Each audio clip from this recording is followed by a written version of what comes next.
continue.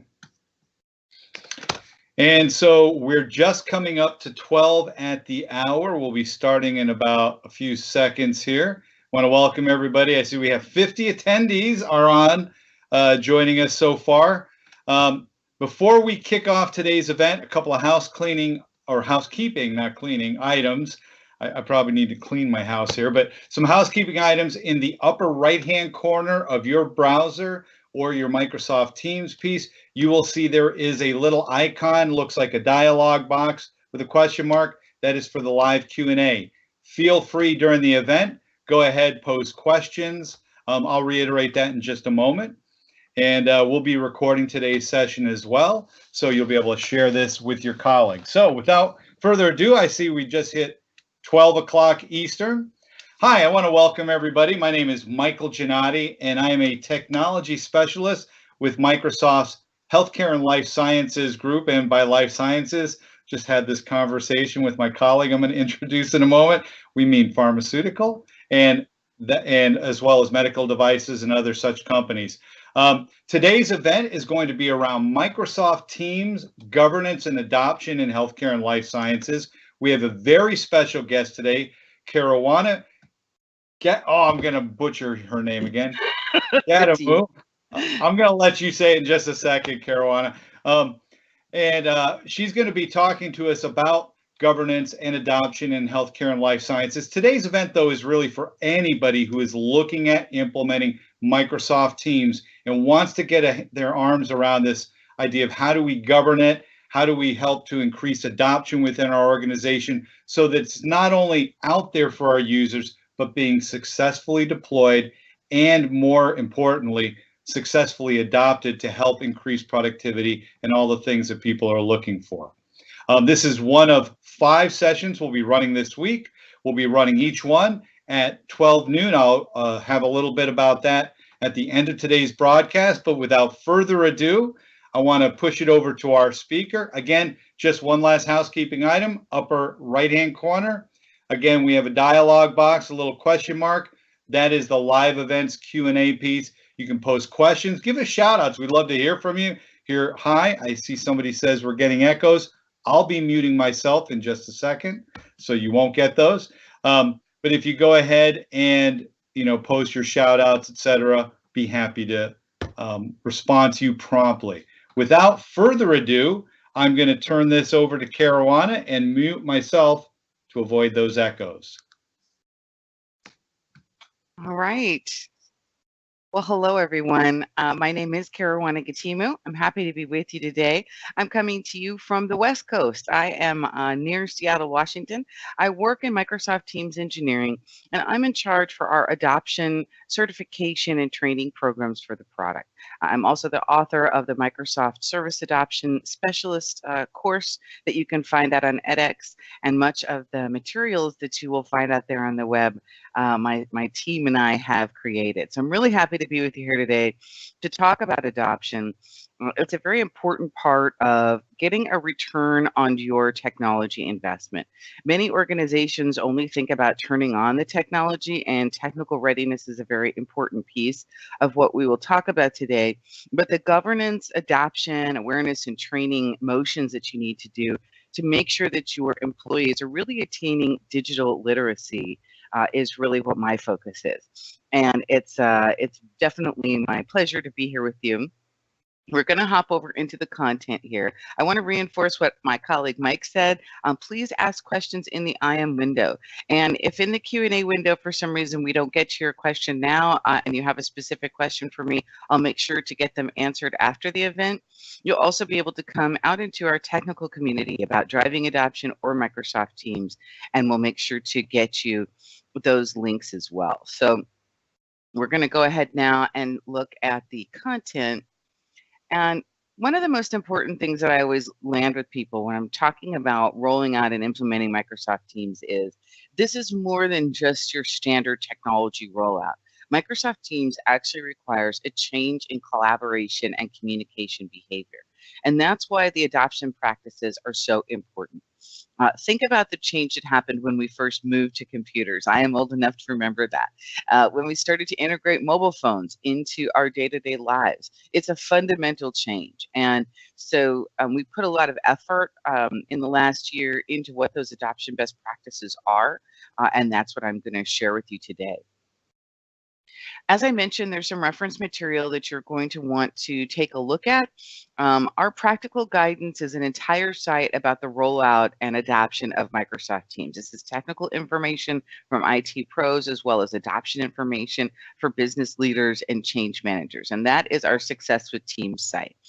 It is the hub for all things Teams. So if there's one URL that you remember today, please remember that one. We also have recently, for those of you who may be new to Teams, I'm going to talk about what Teams really is, but we just recently published what we call the Microsoft Teams Adoption Guide. This is that Teams toolkit, aka that MS Teams toolkit. What's handy about this is you can share this with other business leaders in your organization, and it has links to many of the resources that we've published for using Teams. Our day in the life training handouts are fantastic. There is one in there for healthcare, but more on the patient care side, not on the pharma side, but we're producing more and more of these as we go.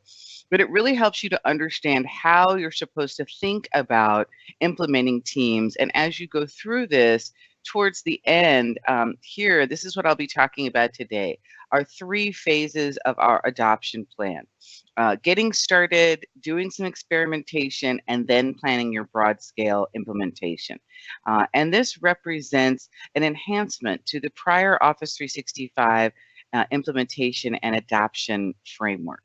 We've done this change based on people that we've worked with directly in the field. I've been doing service adoption for 20 years. So we wanted to really have it reflect the product differently. And so we've made some changes. But I want to draw your attention here to this ending page, which has a lot of links to user video training and the Success with Teams resources that I was previously mentioning. So the Teams toolkit is an important part of the resources that are available, as are the communities that I mentioned. The Teams community is where you can ask technical questions about the product or questions about the implementation of the governance processes I'm going to talk about today. And Driving Adoption is the community that I mentor, and we have our Champions program there, the Public Champions program, and that allows you to learn more and build your skills for actually driving technology adoption. And if you want to become learn more about driving adoption, we have recently released our Microsoft Adoption Specialist certification. This is a brand new certification that we've written and released as of January 1st, and it uses in the course much of the content that I'll be reviewing today. It's an online course. You can audit that or via our edX implementation. It's edX.org, or you can pay a fee and receive an actual certification that you can put on your resume and share on Twitter, which we like to see. So we'll be making that official announcement this week. So that's actually a preview announcement that you are getting. For those of you who don't know much about Microsoft Teams, it is really Microsoft's new hub for teamwork in Microsoft 365. It is the place where you communicate, collaborate, and do customizations and extensions, and you're able to work with confidence because it's built on the security and compliance framework of Office 365. It has, in many situations, replaced Skype for Business, but it brings things together in a very different way. I love about this product, I have a long history in Office, in Microsoft in general, but in Office in particular, worked in SharePoint for a long time, and Yammer and Power BI and all this stuff. And what I always was seeking was an integrated user experience. And working in Microsoft IT, for instance, we were always trying to improve that employee experience. Now with Microsoft Teams, I can really create that hub because it overlays and works with SharePoint and OneDrive and Planner and Power BI and all the other components, and I can show them right there in the product. It makes a much better experience for users in general. So, and I don't know how many of you, maybe you could tell me in the IM window, in the Q&A, how many of you are actually using Teams, and if any of you are using the mobile application, because I rave about the mobile application. I had a few issues with some of our other mobile applications, but this one is fantastic and really enables me to connect with our staff that's in the field and dealing with the customer issues, for instance. It's super helpful to connect people that I have in remote locations. And even in my personal life, I do quite a bit of charity work, and working with people in the NGOs and in the charities is very helpful to do in teams itself. So if you haven't tried that mobile application, I highly recommend it because I feel like it can really transform the communication experience you're trying to have. So here in the deck, of course, I do also have that link to that toolkit. It speaks to the why and the what is Teams for those of you who are new. But Microsoft is focused in this cloud-based hub for teamwork. It is the heart of where we're doing a good deal of innovation, bringing together an experience like the one you're having today. This is a live event delivered through Microsoft Teams, and just having that at your fingertips and having that available for your own training initiatives, for your own executive communication, and for your own really improvements to those employee experiences, something that's pretty amazing. So we think that that's a good thing. However, in your organization, you still have to make a case for change. And that's what we're going to talk about first here. We know for sure that when executives aren't involved in the adoption process, that people are more hesitant to try new technology. They also really don't like to be disturbed.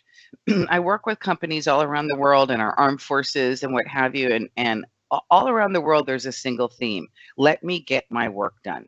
Right? That's really what people want to do. They want to get work done. They're also under pressure to do more with less. There's a lot of competitive pressures in many of our businesses today. Healthcare and pharmaceuticals are certainly no exception. So it's really important that there be a focused target and business outcomes for the adoption work that you're doing, and that you have the support of your executive management as well as the key members of the team that I'm going to show you. It's very important to pull together. We know here that when there's a defined vision and there's clear support from senior management, you've got the right kind of training, and you've raised awareness through a variety of methods, not just email, that you are going to have a much more successful time in getting that return on investment. Now, all the times I talk about adoption, I want you to assume one thing.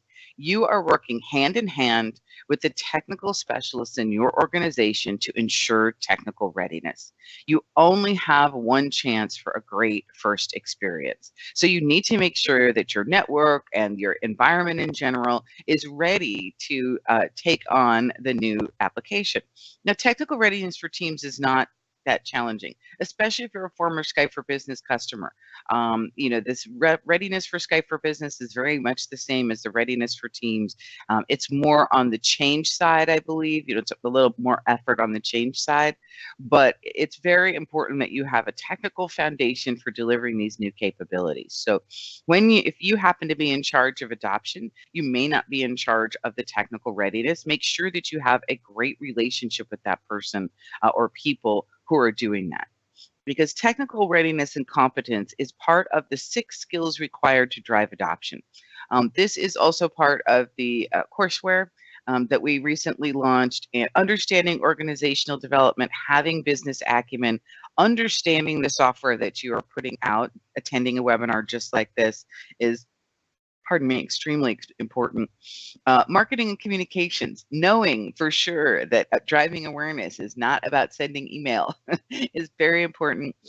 Portfolio management and leadership capability come into play when you have multiple projects going on at the same time, as many companies do. So this may be a leadership role that has to manage the portfolio of collaboration improvements. And leadership is required anytime you're driving change. You have to help people understand why this is going on and provide clear direction and vision for them so that they will invest their time with you. Now let's turn and talk about the Office 365 adoption framework. So this process was updated at Ignite last year. I taught the Office 365 adoption pre-day, and we have, as I mentioned, enhanced our existing framework with some additional information that we feel is necessary as we've observed customers around the world trying to adopt Office 365 services. And we put a greater focus on making sure you have the right team in place. Defining your strategy and scenarios was always a part of the framework, as was assessing readiness. We provided some additional tools there.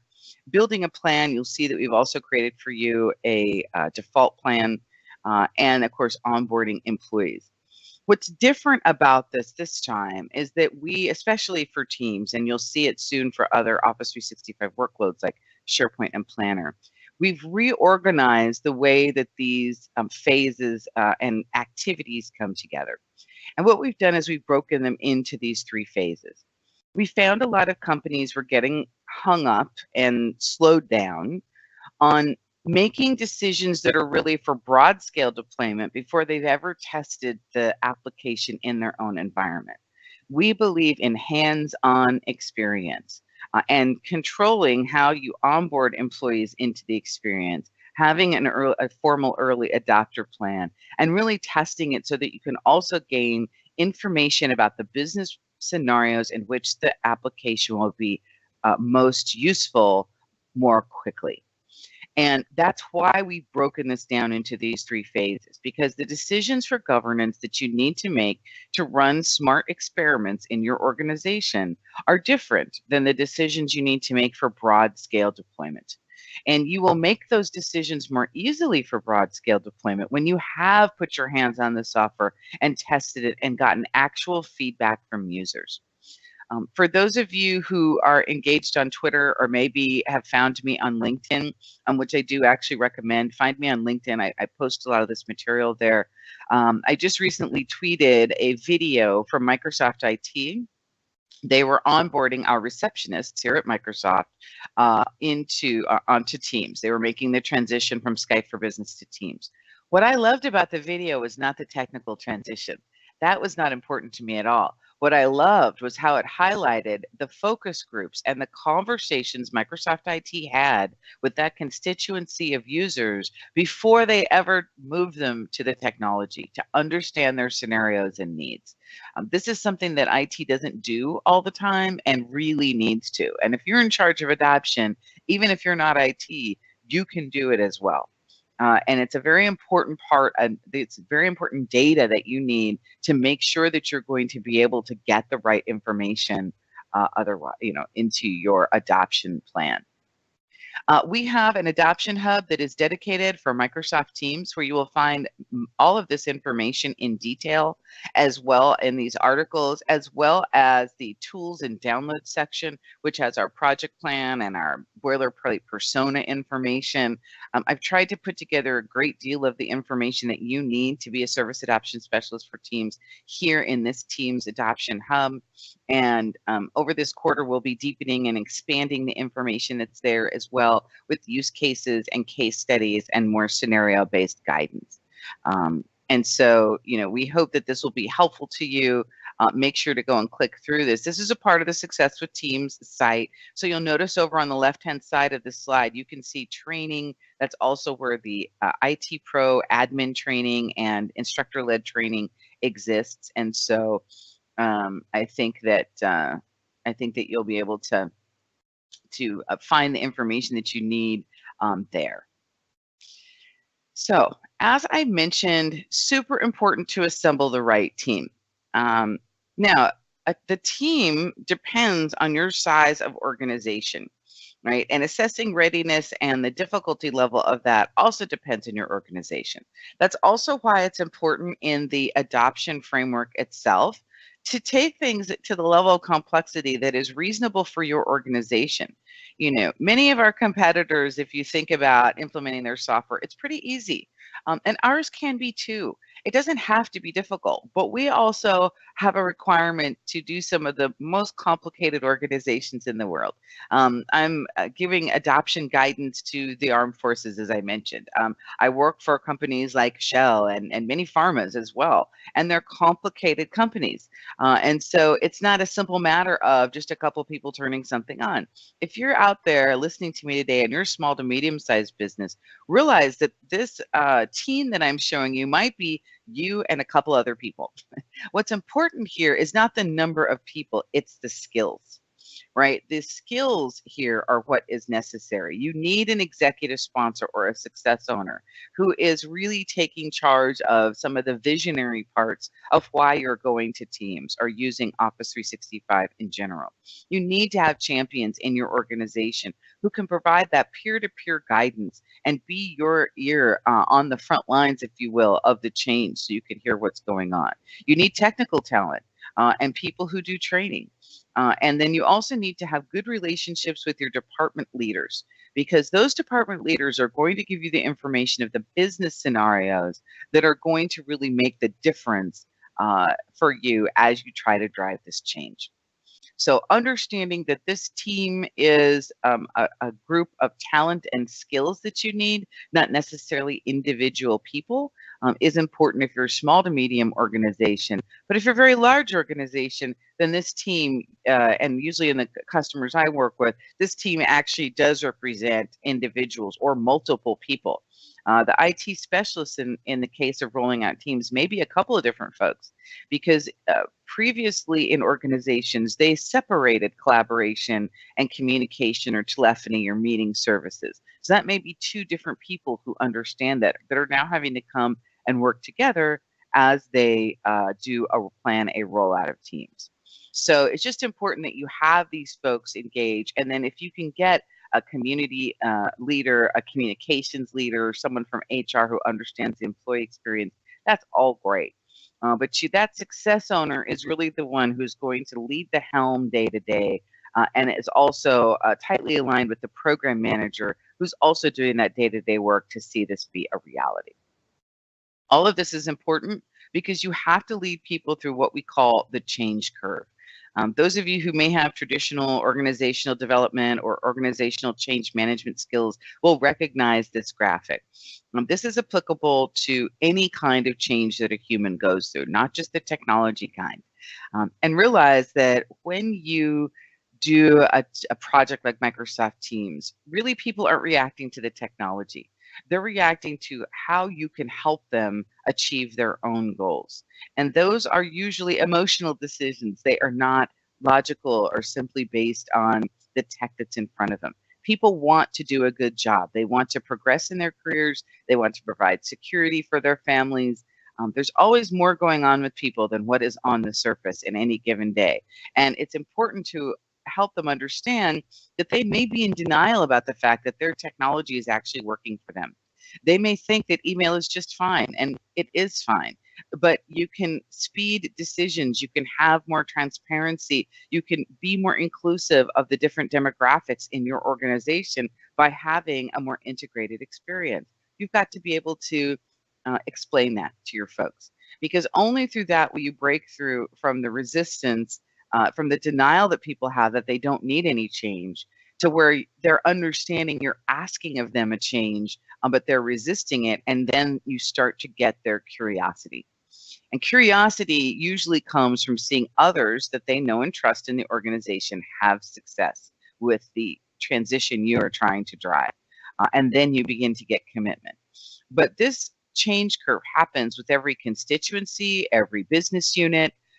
If I am doing a project, and I am actually doing projects with several pharmaceuticals, and we're working with the distribution, we're working with R&D, we're working with folks who, their job in the world is trying to cure cancer. They don't actually care about my technology. My job is to empower them to do that in the most seamless way humanly possible. And so I have to be able to talk to them in their language and help them understand that they are going to get to their goal. They're going to share results with people around the world. They're going to understand challenges they're having in their R&D work much more quickly when they can shoot an instant message to someone versus having to send an email and wait for a response when maybe the right person isn't on that email address to begin with.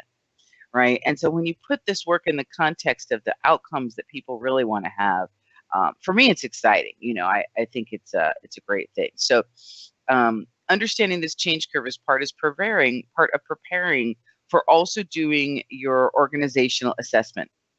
Now, on the Adoption Hub, we'll be publishing some actual surveys that you'll be able to use to do two things: to assess your organization, but also to assess your stakeholders and understand what their level of interest and readiness is for this change. And then your program team can have a bit of a stakeholder ranking. Who are the influencers in your organization who are going to be resistant, who are on board, and who are neutral? This is an important thing to understand as you go through a process like this. And also, what percentage of your users fall in each of these buckets? Are they gung-ho about technology? Early adopters? Are they informed adopters? Do they want to go for it? Or are they really going to push back, right? What is the user's competency to change? And then how many other changes are happening in the environment? One of the things that I try to guide my service adoption specialists to do is lead with listening. The most important thing that you can do, I say this a lot, and if you know me at all, you will have heard this before. Your listening skills are your superpower if you are trying to drive service adoption in your organization. The reason is many technologists like myself, we're so enamored with the new features and what we can do that we come to a meeting and we start talking and we don't stop. That is not what makes me a successful service adoption specialist. My ability to go and listen to business leaders and hear about their objectives, their pressures, and their own vision, and integrate that into my service adoption projects is what makes me successful. So I encourage you to make sure that you are listening with compassion. If you have a business unit leader who is incredibly stressed out because they're under tremendous pressure, maybe that's not the place that you want to start with the new technology rollout, unless that leader is on board, right? So you have to think about how you're going to do your experimentation as you are going through and having these conversations with business leaders before you ever talk about the technology at all. Different groups in your organization are going to have different change appetites and needs. You won't know those unless you go and talk to those people, right? Your internal champions, people within those business units who understand the inner workings of that unit, because R&D is different from distribution or sales or the C-suite. Everybody has a bit of a different makeup. Those people will help you get the right information. And having clear feedback channels, like using a public Yammer group for feedback on Microsoft Teams, having a dedicated teamwork champions team in Microsoft Teams.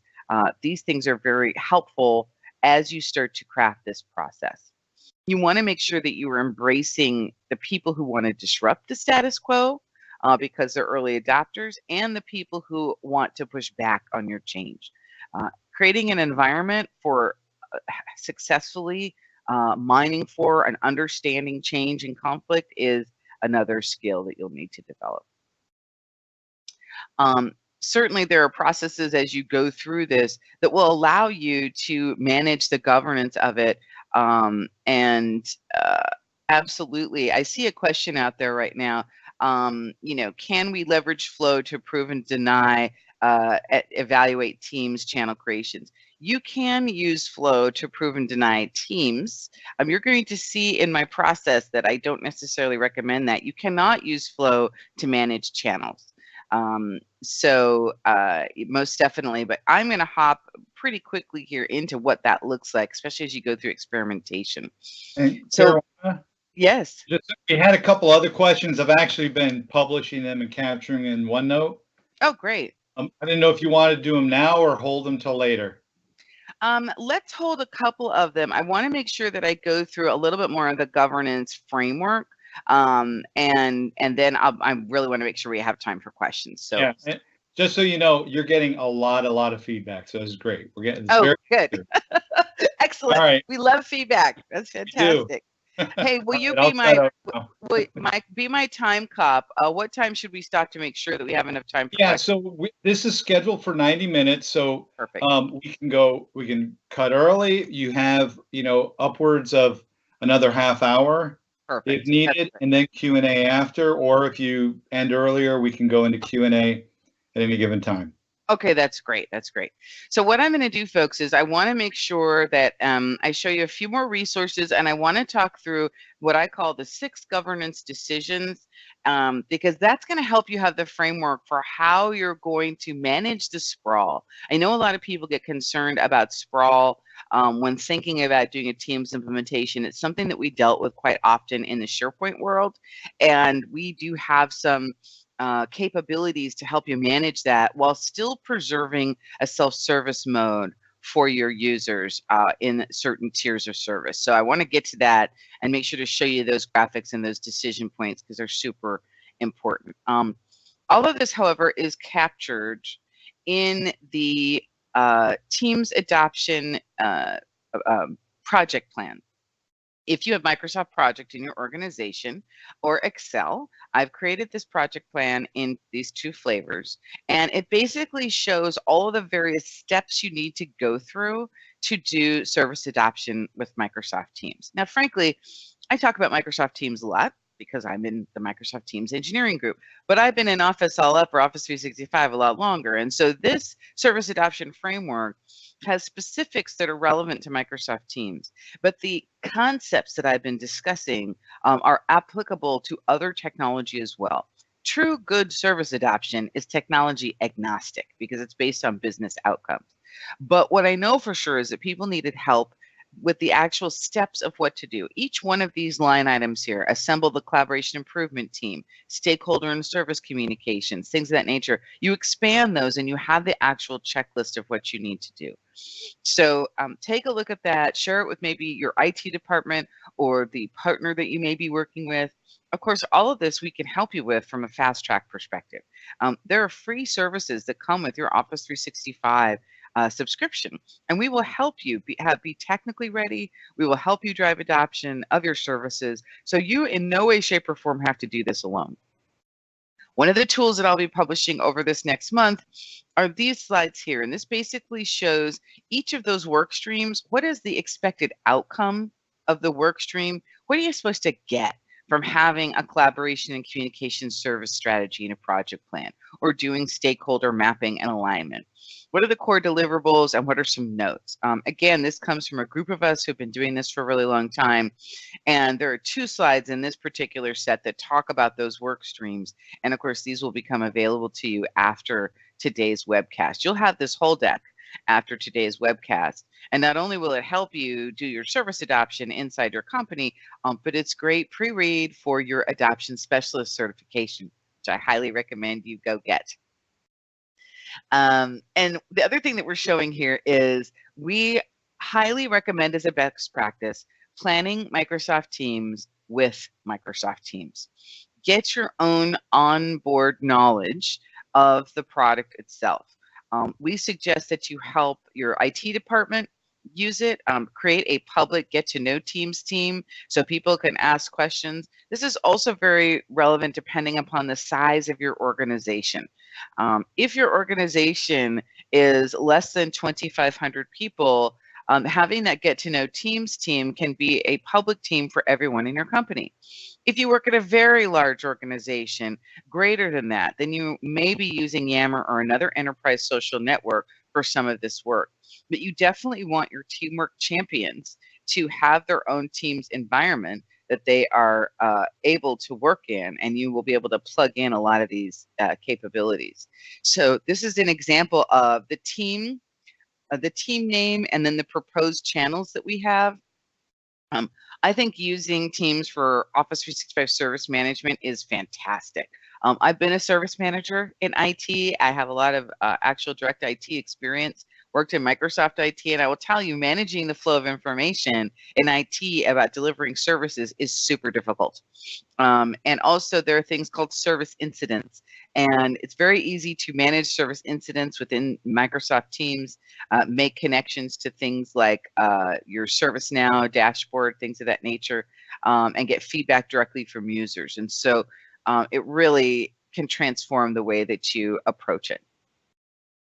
So what we're going to do now is we're going to hop forward a little bit and talk about something foundational to the governance experience. Now, I do have in this deck an example of what a service strategy looks like. That will be relevant to stakeholders and some IT folks and what have you. But I really want to talk about Office 365 groups. Many people ask me as I teach these classes around the world, hey, what's the deal, Microsoft, right? You launched groups and you told me groups was the way, and now you've got teams, and I really am confused. Office 365 Groups is a membership service. We do not think of it as an end experience at this point, even though, yes, you can see groups in Outlook. The purpose of Office 365 Groups is to enable you to control the owners and members of all Office 365 services in a way that can be managed and cohesively managed by your IT department. All Office 365 applications, Planner, Outlook, Teams, Yammer, all these folks, Power BI, all plug into the Office 365 Groups membership service. So think about the fact that once you're a member of that team, you're also a member of the SharePoint site that comes with that Microsoft team. You're also a member of, you don't have to have special members for your planner that you install into that team. It all connects to that Office 365 group. So Office 365 groups are very important to your IT department. If you're from IT, you will know that Azure Active Directory and O365 groups is the way forward. But if you're an end user or you're driving end user adoption, I want you to be thinking about what are the collaboration services that you are going to deliver. They should not really be thinking about groups, right? They should really be thinking about what is that experience that the end user is going to have as they are working in Office 365 as a whole. And usually that experience is governed by the end user clients or the applications that people are working in. They're working in Outlook, SharePoint, or OneDrive, Project or Planner, our Office apps like Word and Excel and Yammer. They're having meetings, or they're working on maybe a line of business or a third-party application. All of that is delivered on top of Office 365 Groups, the Microsoft Graph, and of course, our security and compliance capability. I could do a whole nother webcast on security and compliance. Suffices to say that Microsoft Teams is a first child workload within Office 365, and all of the security and compliance capabilities like auditing and recording and compliance control that you expect from other parts of Office 365 are applicable to Microsoft Teams. And so very, very important there. Now, as you think about this, nobody is coming really from a green field anymore, right? Very rarely do you have a brand new business unit that isn't using one of these tools. And as you go and talk to them, you may find out that, yes, they're using SharePoint, but they really dislike it. They can't find anything. Their information architecture hasn't served them well. And so, they're having some pains in their collaboration experience. Maybe they're having difficulty with the mobile Skype for Business experience or allowing in external guests to safely collaborate. These are things that you're going to find out when you interview people before you start to think about the new information architecture. But that architecture is basically going to happen in multiple levels. And depending upon what level you're designing for, is how you control the governance of the application itself. At the company level, at the top level in the company, you should have a corporate intranet, and you may have divisional hub sites as well. Those are curated, managed experiences. When people start to work in teams, there is an equivalent in Teams to a divisional hub, a divisional team. And I'll show you some examples in a little bit, but I often tell people to go in and from an IT or an adoption group perspective, go and name those yourselves. It's almost like, think of it like domain squatting. You're going to reserve the name of your HR department, of your marketing department, of Northwest Distribution, or your new R&D project, so that other people can't create the authoritative group for that project or department in your organization. But you're going to maintain the ability for your employees to have self-service collaboration down at this third level, right? This third level is, Bob, Sally, and Jane's project to deliver the executive luncheon. IT doesn't need to be involved in the creation of that team. We will govern it, though, on the back end, and we will provide expiration and categorization. in smart ways. But thinking of your information and collaboration architecture in these tiers helps you to make the right decisions at the right level. At the company and division level, you want that to be curated, controlled, and managed, usually by IT as well as business leaders or business champions from that group. And then as you get into the team site area and you're enabling individual or I call it a line of business collaboration, that can be handled and automated and governed by IT. But what you want to do is reduce the friction, because what happens here is when people are having conversations or content and they want to share, the thing that they hate about IT is that we get in the way. Right? We make the technology be too obvious. We create friction points where they have to ask us for their permission, and we have to wait for approval and provisioning. And they know for sure that if they're doing their collaboration in WhatsApp or some other consumer tool, that's not a problem. And that's why you have data leakage in your environment. Because we in IT have sometimes, in our desire for security, created too many friction points in the conversation and content sharing areas of our businesses. So what we want to do now is change that. We want to make sure that we have chat and conversations, communities, and hubs happening in controls ways with the appropriate users being able to access services at the right time. And the same is true on the content creation side of that. OneDrive is that place where you are going to have your own individual personal files. I store my own files, my own notes, my own things that I'm using individually in OneDrive. And then the minute it needs to be shared on a team, I'm sharing it in Teams and via SharePoint, and then continuing to publish things up this chain all the way to the things that go to the Microsoft, for instance, corporate intranet through the people who manage that. People are an integrated part of this, and it's very important as you go through these governance steps that you understand the various roles in the organization and what they need from technology governance. Everybody has a different role here, and managing between these folks can be very complicated. It is part of what being a good service adoption specialist is helping people to get their needs met in security and governance. And to do that, you have to understand the different types of governance that exist in Office or M365. Solution governance, discovery, security, and container and content. What we're talking about here today is container and content, but the other pieces of that actually creates the full governance picture that your IT department or maybe yourself is trying to manage. And there's a lot of good resources. I want you to write down a gentleman's name, David Johnson from Microsoft IT. You can find him on the Microsoft IT Showcase. They do webinars as well on this deeper topic of governance across M365. Many of the great pieces of information I have in this deck are from him and our work together over the years. But he's an expert in this, as is the local teams that you have and the fast track engineers that are available to you. The way to think about this is managing identity and the user experience. So you're managing a device and a location. And your organization may or may not be supporting mobile devices at this time.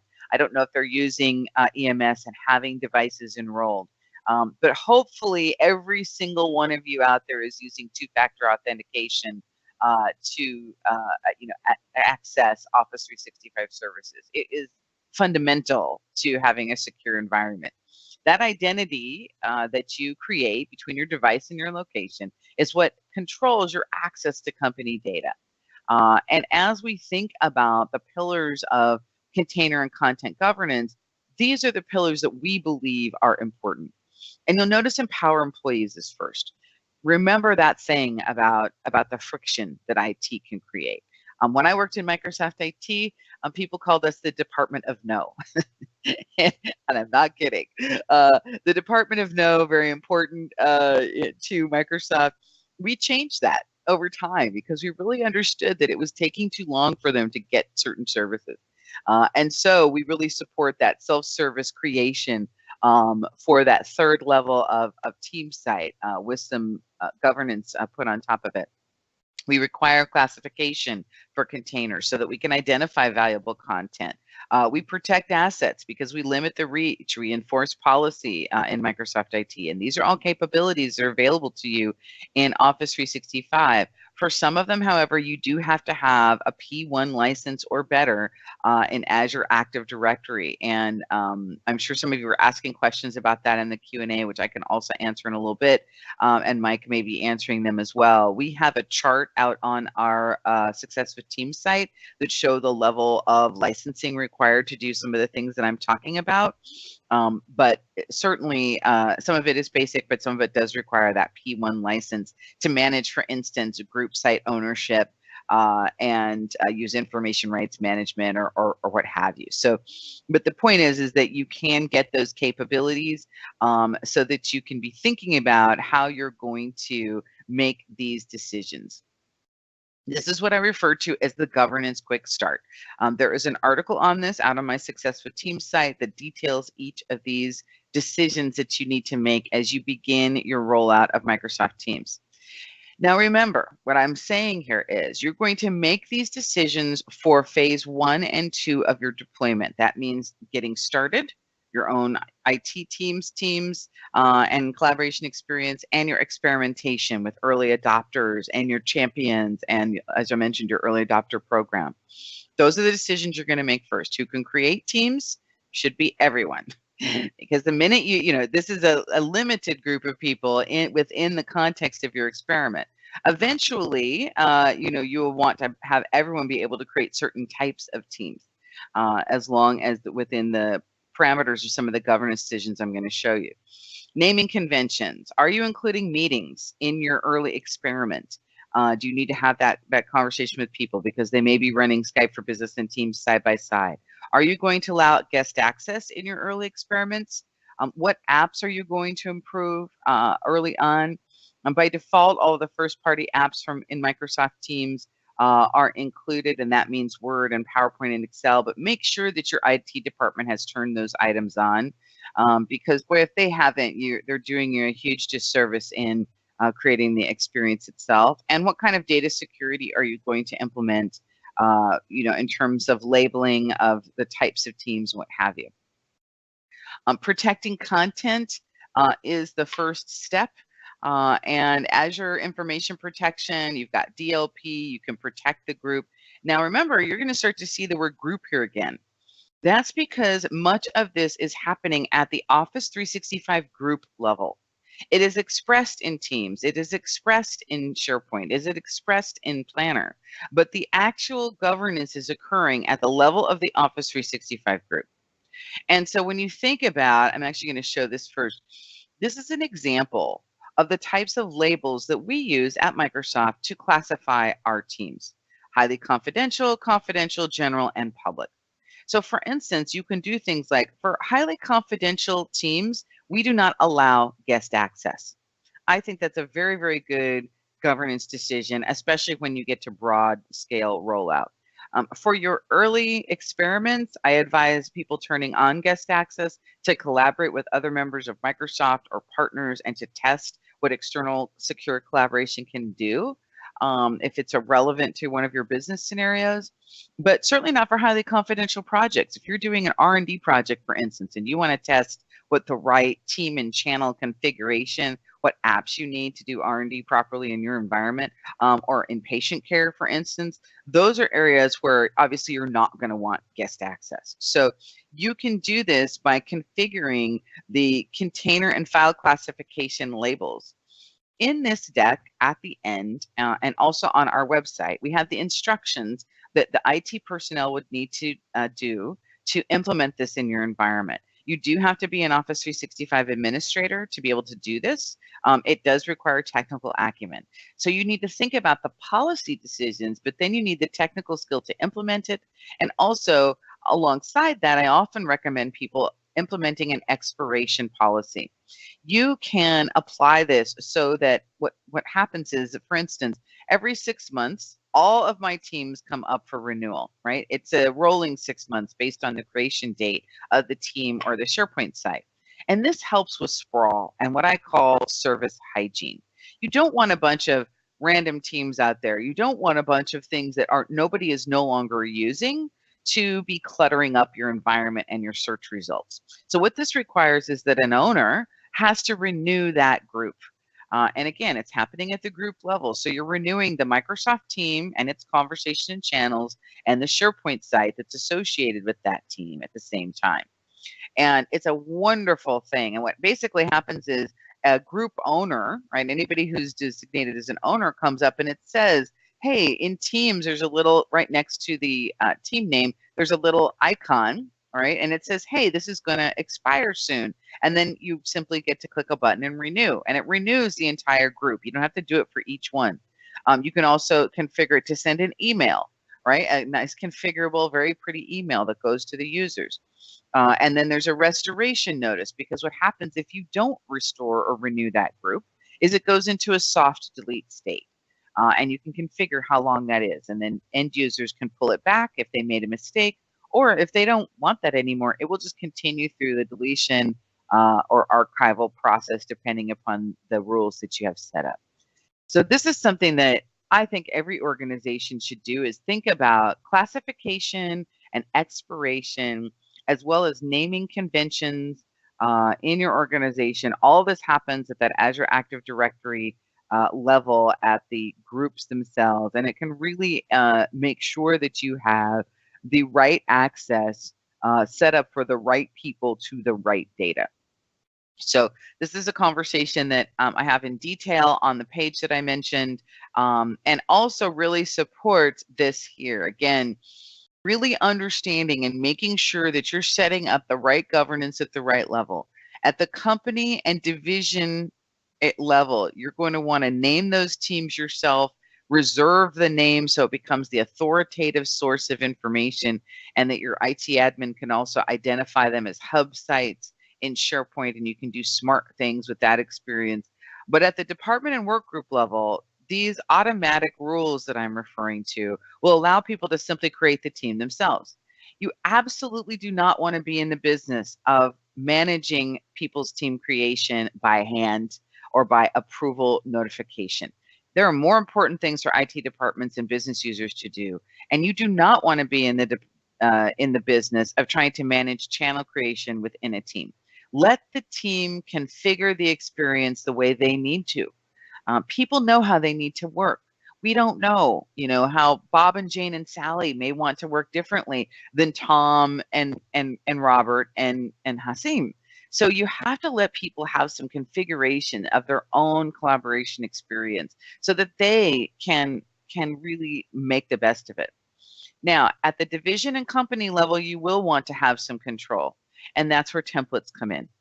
You can configure templates in your organization for things that you want to be standard. Maybe every time you do product development or research and development, or a type of patient care, or facility scheduling, something of that nature, you want to make sure that the right channels and the right tabs and the right tools are available every time. So from an enterprise perspective, we understand this. And so that's why we've created templates. And the template function, which is available today and is going to be, I'm going to be investing in it more in terms of publishing templates for all of you, is really very important. What you'll do is, as you experiment with the product and you go through early adopter processes, why you will be able to understand what should a template look like for these sorts of projects. And what does it look like to have, for instance, if you're in emergency medicine, you may have a team that's about disaster triage. I used to train in triage support very long ago in a different part of my life. There are very specific things that you need to do and types of ways that you need to communicate, policies and procedures that need to be followed if you're doing disaster preparedness. That team, you don't really want to leave to chance. You may want to have it pre-provisioned so that you can simply add people to it when that situation occurs. But if you need a template for that kind, and if you work in a situation where you're supporting field workers in disaster preparedness or emergency medicine, why that's something that you can set up in advance as a template and then easily provision out as you need it. There's a lot of scenarios where teams can speed the time to communication, because it's not about that, oh, your technology investment, blah, blah, blah. How can we help you help others? That's what we want to do. That is personally what I absolutely want to do. But I know that the entire team's engineering group, that's what we really get up in the morning to do, is help other people communicate and collaborate about what they're trying to achieve. Whether you're in pharma, trying to cure cancer, trying to get the next very important, drug out to market, maybe you have a recall, right? We saw recently over this week that there was a limited recall on some blood pressure medication.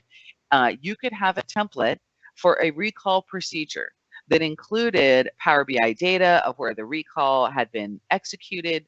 Maybe things need to be pulled in various locations. You need to manage communications about a product recall. All of these things can be structured inside teams. And then here's the other great news. It's transparent. Maybe a junior staff member has never been through a recall before. They have no idea how this goes, but they can see it by looking at the different components that you build into teams. So as you go through and do work around business scenarios and want to think about team structure, it's very important that you think about how you map those scenarios and what your current pain points may be in the technology you have right now. How would you right now, if you were in pharma, do a drug recall? What would that look like? Where would be the authoritative information? Could it be easily shared? Is it easy to find for other people who may be affected with it through the organization? And can you govern and control that information successfully? Do you know for sure people aren't texting about the recall in your organization? Do you know for sure they're not using consumer apps, right, about this information? That's a bad thing, right? You want to make sure that you can map out in a simplified way a business scenario. Now, I'm using recall as an example, but again, emergency medicine, triage medicine, standard healthcare operations or patient care operations, everything can be mapped in my simplified scenario mapping tool. This is a part of the existing Fast Track system. I've used it for a really long time. People talk about business process or scenario mapping as a very, very expensive project that you hire a huge company for, and it can be that. That's not what I'm talking about. I'm talking about understanding people's needs from the conversations you have with them and then applying the technology to them. And this is actually a new slide that I've been using. I'm sorry, I did not customize this for healthcare or pharma today, but you can get the idea, right? We have field sales, we have an executive assistant, a VP of operations, and a CFO. Every organization has these roles and they have a core issue, right? Sarah in field sales, she's got poor internet connectivity. Her time is wasted looking for documents and information, right? We need her to have OneDrive and SharePoint Sync turned on to her device. We need to make sure she's in the right teams. Very simple solutions to many of these problems, but you have the same thing, right? You have the same thing in your organization. And this is the bread and butter of doing an adoption framework, is understanding these people and their scenarios so that you can prioritize them and go after the scenarios that have a higher impact, but low to medium difficulty as you're getting started. That's what you want to start with. You don't want to start with the most difficult scenario first.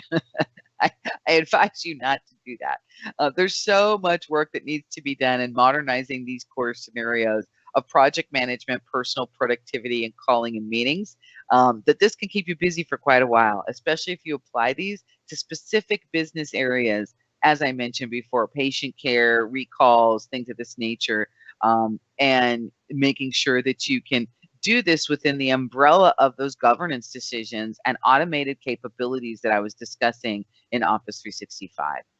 Frictionless, secure, and governed collaboration and communication services is the goal. It can be achieved easily with a little bit of help from your IT admin, and you can have people really love the experience. They can love it. They can willingly put down those consumer apps. You can be more secure. You can manage information more quickly and ultimately have better inputs and success outcomes across your organization. Within the rest of this deck, there are sections on our Public Champions program. I hope every single one of you, I'm gonna switch to Q&A here in a minute and answer a bunch of the questions that have come through. But I teach this work every month in our free public program in about Office 365. So about Teams and SharePoint and Yammer and all the workloads. There's a lot of materials that you can reuse for your own champion program meetings, which I highly recommend. And we have a community on the Microsoft technical community for driving adoption. That's the center of gravity of everything that I publish and teach and continue to evangelize through the industry. So I hope that you will join us in that area because there's so much good stuff about driving adoption and making sure that you have awareness across the organization of what you're trying to do. And lastly, I want to put your attention also to these additional resources. We have a team success kit that actually has posters and pre-configured email announcements and other digital signage and presentations that you can use to drive awareness of what you're trying to do. And of course, as I mentioned before, the training assets that are available at my show on Coffee in the Cloud on YouTube. And we have instructor-led free training on Microsoft Teams that you can get to from our Success with Teams site.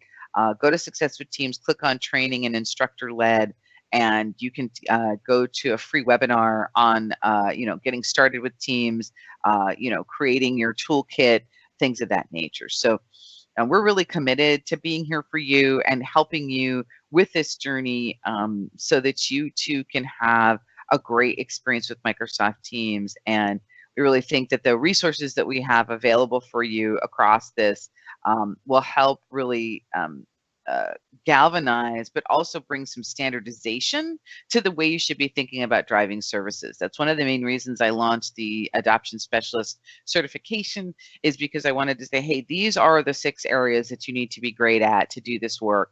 And here's what we consider as Microsoft to be the standard. So I hope that I'm going to answer your questions, but that some of you will also think about joining our program and taking that test.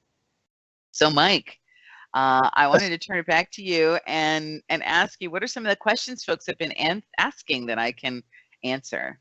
All righty. So we have a whole group, but some of them was great because I was like, I wrote back, she's reading my mind. So some of them you just naturally answered, but we'll kind of run through all of them here. But the first one we had was, when will Microsoft make a version of the Teams app that can be installed as a part of the click-to-run Office 365 Pro Plus suite?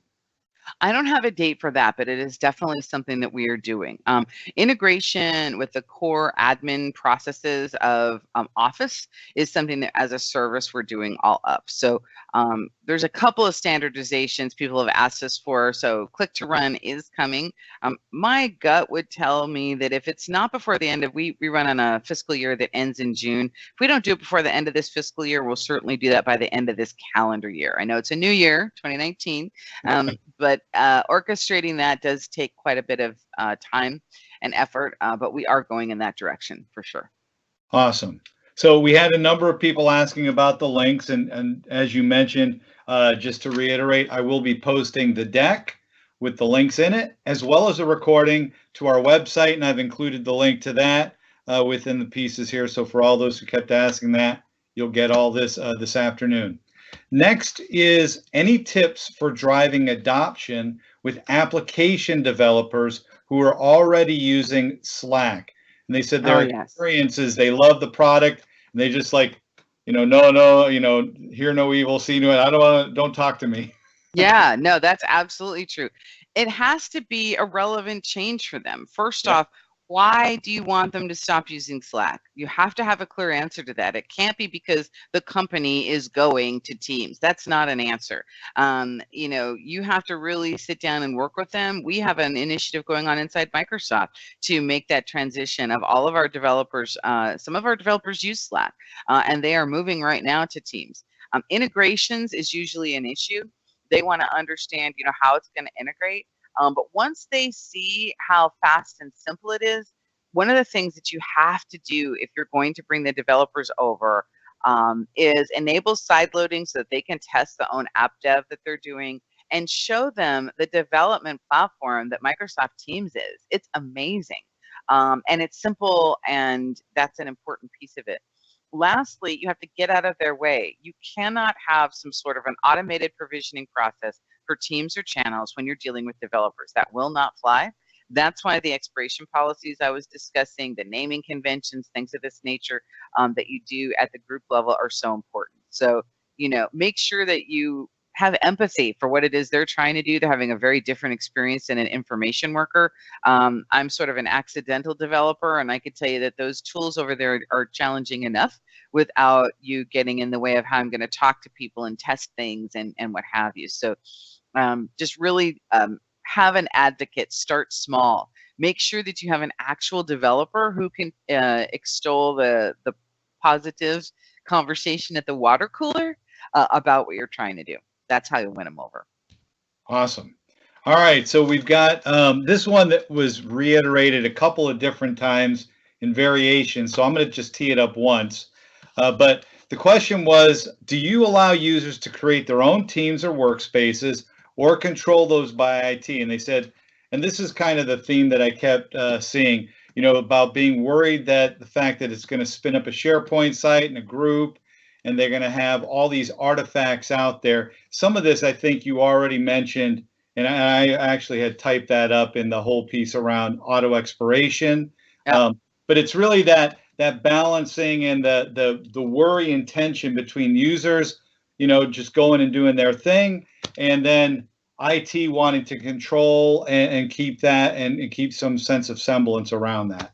Absolutely. Well, I'm an IT pro. I've spent a couple of different gigs in corporate IT. I understand why you want to keep users from kind of, creating their own nightmare, because some users will. But at the end of the day, it really depends upon your goal. Do you want to help those business users? Because what I know for sure is that they are already spinning up their own things without you elsewhere.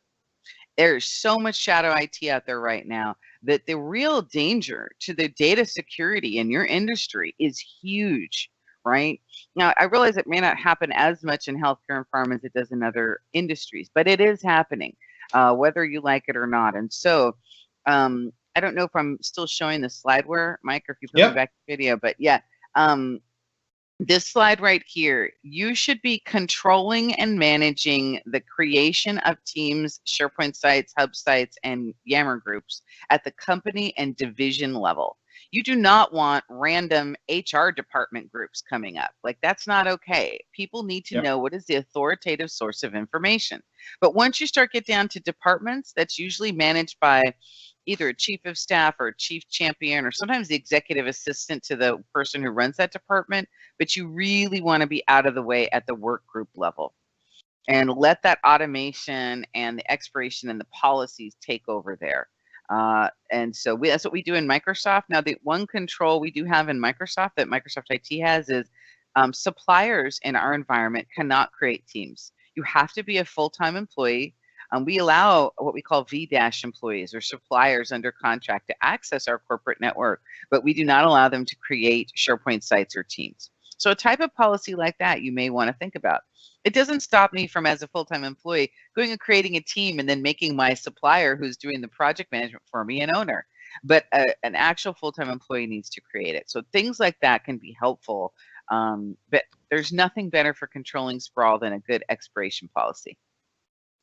Absolutely. And, just one last thought too is, one of the things that I've seen, I used to be a corporate architect many years ago. And when you ramp down, if you try to lock down that work group level, we used to call it, my mantra was, they called it the undernet. Yeah. People, it's a shadow IT, right? Well, that's the problem. It's one thing, we want to control and provide a service with levels of control for security expiration. But when we totally clamp down, you end up with shadow IT. And just to throw out an example, one of the largest, I'll just say, home improvement companies on the planet, because they both were my clients, two of the biggest. And one of them, at one meeting, I was with a corporate vice president who said, we don't pay people to play, we pay them to work. We've locked all that down. I held up my phone and I said, it's funny you said that. I pulled up Facebook, and a private Facebook group with thousands of members of their company. He almost fell out of his chair because they were not they were not facilitating proper. People want to get work done. They want to do it the right way, but we have to enable that.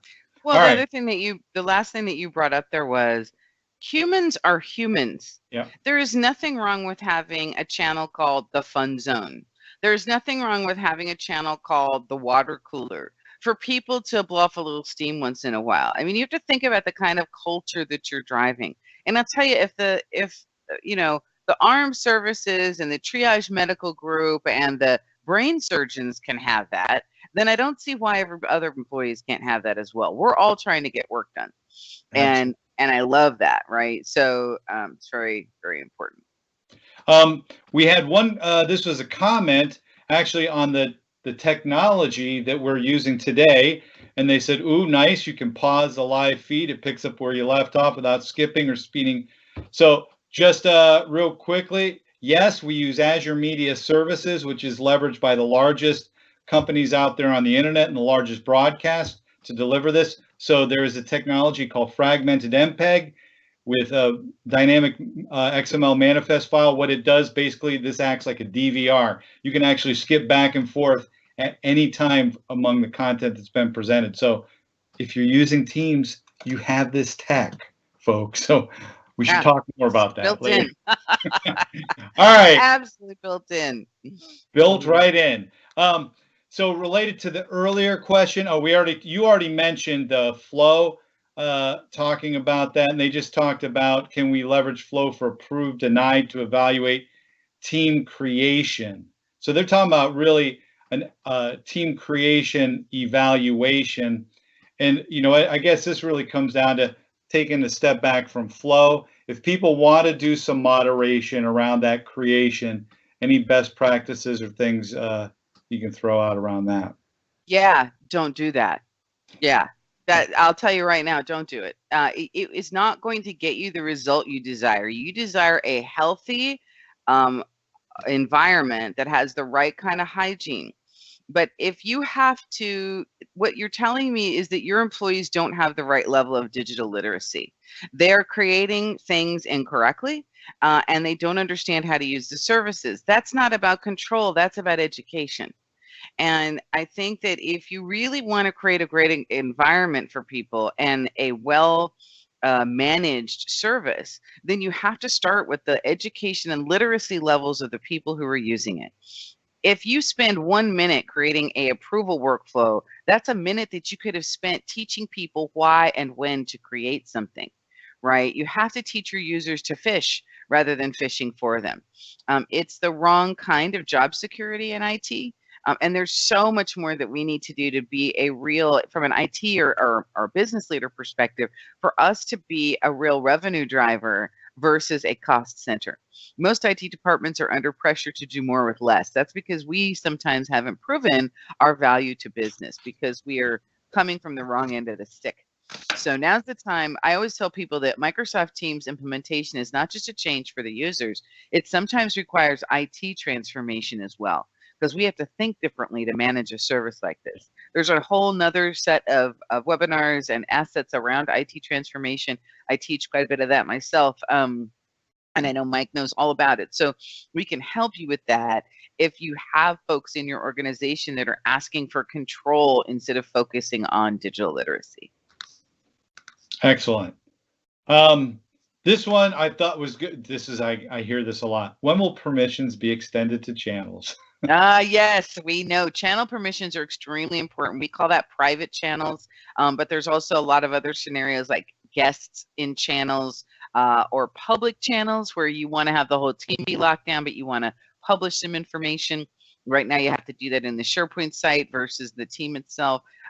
So they are coming. I'm sorry, I do not have a date for you from an engineering perspective, but you can always visit the office. I don't have the link handy, Mike, but you might. The Office Roadmap.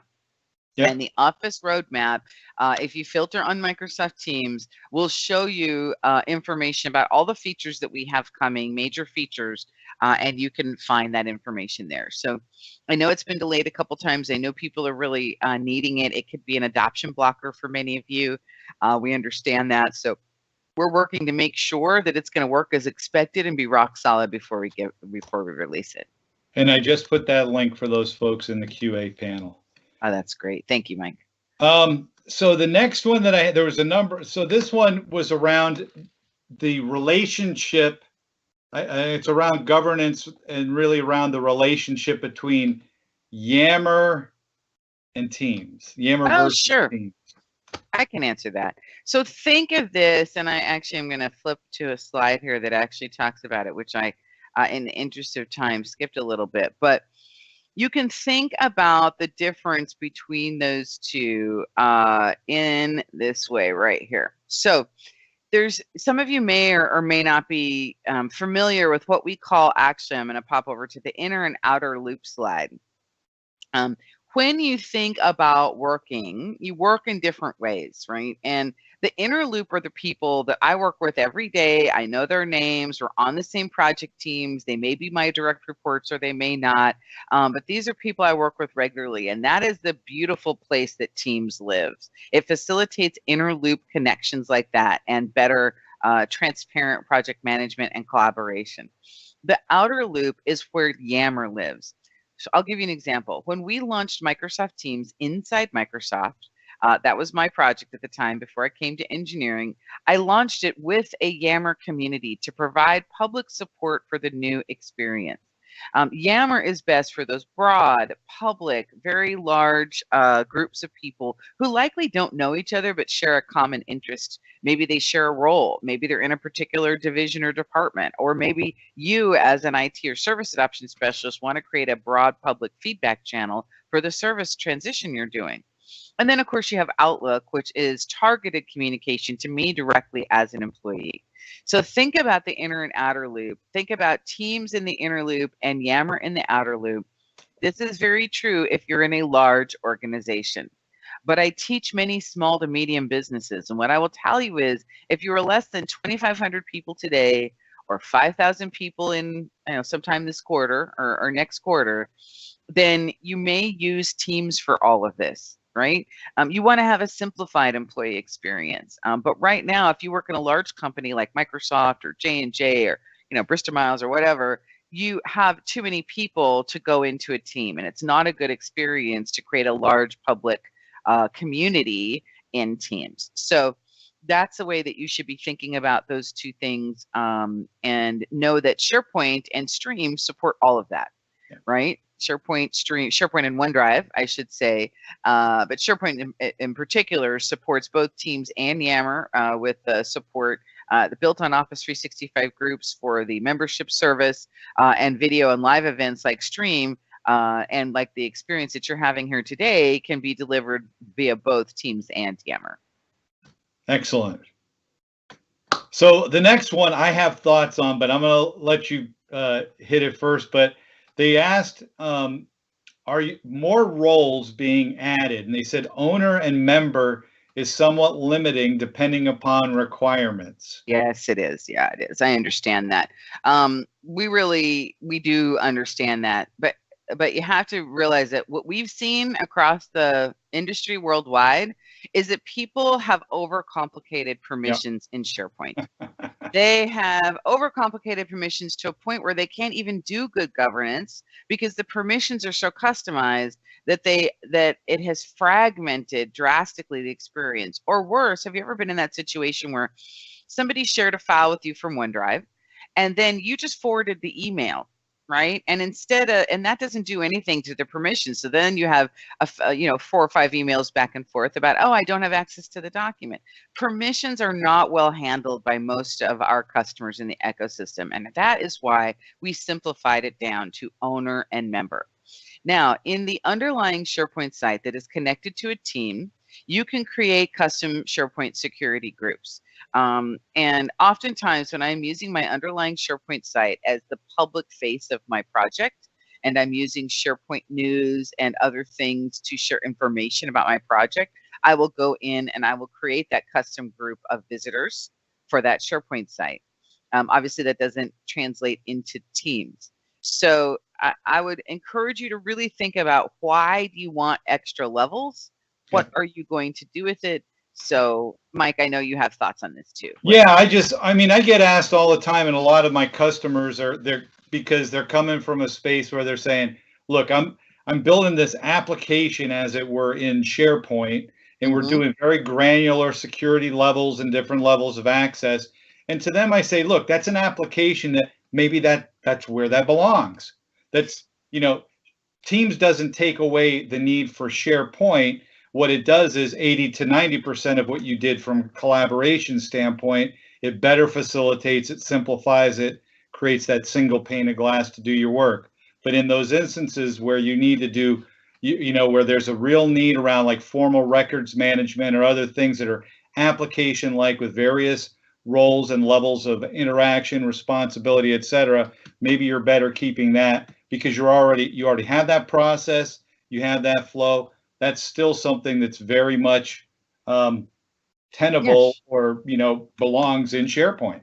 Well, right. And actually now what you're doing is with the SharePoint framework, you're actually creating that for Teams and SharePoint at the same time. Yep. So all of your application developers should attend one of our dev kitchens to really understand the innovations in the SharePoint framework. So you can be including conversation and you'll have that same application surface in SharePoint and Teams because you're absolutely right. An app dev and custom solutions, you're going to want granular permissions. We've done that ourselves in different app integrations that we've done inside Microsoft, and I've seen, in various customers. So absolutely in those scenarios, you should be thinking about that. But like you said, 80% of the time, people just need to be able to see the document or not. So it needs to be a little bit more simple than that. And I saw just a follow-up. Dean just commented talking about making it all, with all the granular stuff. And I've talked to him before about this, so I know what he said, Microsoft gave us the ability to make our lives miserable, and we accepted the challenge, making things more complicated than necessary. That's and right. That's what Teams is trying to solve, to get you back from that. Well, right. And also realize that that is one of the reasons that we have pushed people to using consumer applications that are unapproved by IT to get their job done, because we did make things too complicated, and we didn't invest in search. Yep. And we didn't teach them simple things like the me, we, or them of document sharing and task management. Yep. Really basic digital literacy things that we now need to go back and really make sure people understand and easily understand from their mobile device, by the way. Yep. So the next one we had was with Staff Hub no longer being a standalone product. How is the capability of Staff Hub accessed through Teams? It's going to become an application right inside of Teams. And actually, we'll have some new materials on that, I will say, in about 2 weeks on both the Adoption Hub, but also on the Success with Teams site. And so when you go to add a tab, you'll be able to add something called shifts. And those shifts will be enabled there. You'll also have some, depending if you've enabled that first line worker license, you'll be able to control what people can see. App policies will come at that time, so you'll be able to do some of that work. So very, very important. So yeah, it's going to be exciting as we make this transition to the folks, to the folks that'll be able to do that. I'm also showing, there was another question I saw coming up, and it was a question about the SharePoint framework components work in Teams. Yes, they do.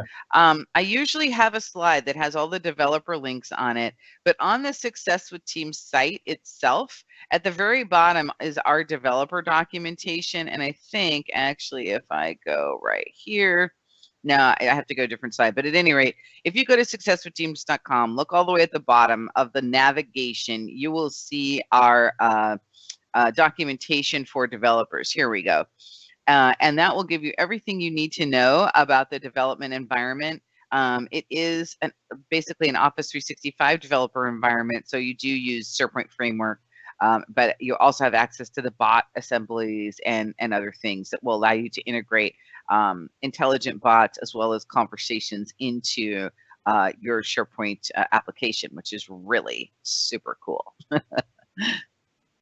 So we have one here, and this is actually something I've heard a lot from customers as well. It said, we have an extensive SharePoint, I'm implementation, including classic team sites. I'm assuming this is on-prem because they said the Microsoft direction is to migrate those classic sites to Teams. How can these fit into the classic intranet collaboration space, or should we be looking to re-architect our intranet to accommodate Teams? That's an excellent question. So yes, to all of that. The first thing that you want to do is you want to, I always advise people to migrate as little as possible. I guarantee you that there's a bunch of those classic sites that you can leave behind. So first and foremost, you should be auditing your existing SharePoint implementation for the last date of usage. I was in charge of the integration when we purchased Nokia, and they had an extensive SharePoint implementation. And this was, we called it a start fresh approach. And so we cut off people's ability to create sites on-prem. We forced new site creation into the cloud, and then we audited the existing implementation. And then, yes, we migrated those sites to the cloud. And at that time, there's a process by which you migrate the site, you groupify the site, you attach that site to an Office 365 group, and from there you can teamify a site, which allows you to add the additional conversation and meeting services to that core SharePoint collaboration experience. But I'm going to tell you, I don't think a lot of those sites probably deserve that. There's probably a limited amount, and you want to guard your new intranet in the cloud to reduce clutter, to have better governance, and to have those definitive authoritative experiences at that company intranet and divisional intranet level, leveraging hub sites in SharePoint and communication sites along with Teams. So a little architecture, re-architecture is required to have a great experience as you move to the cloud in Office 365 as a whole, right? And the last thing I'll say about that is part of the reason you want to do that and you want to leverage hub sites is so that you can improve search results. People do not search enough. That is why they take so much time finding information in your corporate environment. And when they do search, they don't get good results because of the lack of structure of the information architecture. So if you're moving to cloud, take a chance to fix that. And that's about it for the questions. So, and this is perfect. We're coming up at 26 after the hour. Before I kind of wrap up and thank you, Karuana, I just want to quickly mention to all those attending, if you go to our website, I will put the link again in this Q&A piece, but tomorrow at 12 noon, the second broadcast will be on enterprise data governance and management. I know that's a hot topic with a lot of folks, and we're going to have the principal program manager around data management for Microsoft, Rudra Mitra, will be there, and I'm going to butcher his name, Gannotti. And so, but they'll be here at 12 noon. Again, we'll be doing the same thing, but around enterprise data governance and management. So be sure to share that with your colleagues. I'll put the link. But Karuana, I want to thank you for today. Any last, thoughts, comments, or anything you want to throw out there for our attendees today? Thank you so much for staying with us all of this time. This is my favorite topic. I can talk about it a lot. If you have questions, want to continue your journey, want to learn more, join our Office 365 Champions program. Come to our Driving Adoption Forum out on the Microsoft technical community. I am always out there. As I said, I do all these free public events. It's really our pleasure to help you understand the best approach. Ask your follow-up questions there, and there's lots of good folks who can answer information, who are doing exactly what you're doing. There are no stupid questions. We're all on a journey together. And so we really appreciate your time and attention. Yeah. And one last question. I got to ask this one because nobody's ever asked me this before, and it just came up from Jeff. I'm like, wow, that's getting pretty big. He said, will Microsoft be expanding the number of channels beyond 200 per team? Actually, we will. And, we see this in the DevOps scenarios a lot. Because if you use a channel for incident management, and if you're moving your developers over, the channel metaphor in Slack is quite different than the one that we have in Teams. And so this becomes very important. So the idea of spinning up a channel, for instance, for an incident, and then archiving that channel. Right now you have a limit, even if you delete the channel and other things, of 200. And so we will be increasing that along with the number of people who can be in a team at any given time. So very great question. People are certain to get it if they're asking me that one. Yeah. And we had, just to, again, as we close out, a lot of thank yous from our audience. Certainly, I'm very grateful, Karuana. And we had a lot of people saying this is awesome, addressed a lot of concerns. Good. Just to reiterate, we will have this has been recorded. So because Microsoft Stream and the Teams broadcast automatically record the session, so that will be available on our site this afternoon, along with the deck and all the links. I want to thank everybody for attending today. And with that, we're going to go ahead and end today's session. Have a great day. Take care. And tomorrow, 12 noon, be back. Thank you, everybody.